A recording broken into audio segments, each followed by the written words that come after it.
সকল দায়িত্ব পালনে দেশের রাষ্ট্র ও সরকার প্রধানের পাশাপাশি বাংলাদেশের সফরে আসা অতি গুরুত্বপূর্ণ ব্যক্তিদের নিশ্চিদ্র নিরাপত্তা নিশ্চিত করে আসছে প্রেসিডেন্ট গার্ড রেজিমেন্ট পিজিআর। পিজিআরের প্রতিষ্ঠাবার্ষিকীর আয়োজনে যোগ দিতে ঢাকা সেনানিবাস এলাকায় বাহিনীর সদর দপ্তরে আসেন প্রধানমন্ত্রী শেখ হাসিনা। দায়িত্ব পালন করতে গিয়ে শহীদ হওয়া বীর গার্ডদের পরিবারের সদস্যদের হাতে তুলে দেন রাষ্ট্রীয় অনুদান।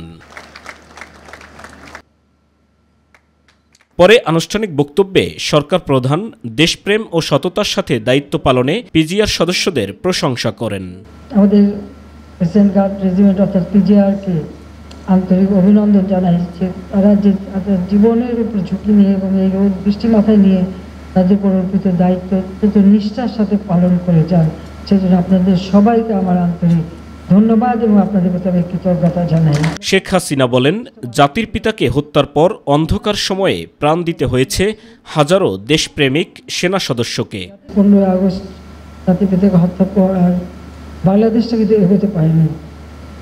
প্রতিনিয়ত আমাদের সেনাবাহিনীতে কূ একটার পর একটা কূ হয়েছে, আর সেনাবাহিনীর হাজার হাজার সৈনিক এবং অফিসার তাদেরকে জীবন দিতে হয়েছে। শেখ হাসিনা জানান, দেশের সম্পদ বিক্রিতে রাজি হননি বলে তাকে সরকার গঠন করতে দেয়া হয়নি। তবে এখন বাংলাদেশ সারা বিশ্বের কাছেই উন্নয়নের রোল মডেল। পারিনি তার কারণ ছিল আমাদের গ্যাস বিক্রি করার একটা প্রস্তাব ছিল, আমি রাজি হইনি। যে দেশের সম্পদ বিক্রি করে ক্ষমতা যাব সেটা এই দুর্বলতা আমার নেই। কারণ আমি সবসময় মনে করি আমি জাতির পিতা বঙ্গবন্ধু শেখ মুজিবের মেয়ে। এদেশের স্বার্থ রক্ষা করা, দেশকে উন্নত করাই আমার কাজ।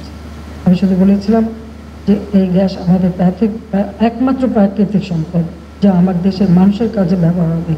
নিজস্ব অর্থায়নে পদ্মা সেতু নির্মাণের প্রসঙ্গ টেনে শেখ হাসিনা বলেন, খবরদারি করা বড় দেশগুলোও এখন বাংলাদেশের উন্নয়ন অগ্রগতির কথা অস্বীকার করছে না। ইনশাআল্লাহ বাংলাদেশ বিশ্ব দরবারে মাথা উঁচু করে চলবে। সাইদুর রহমান আবির, মাই টিভি, ঢাকা।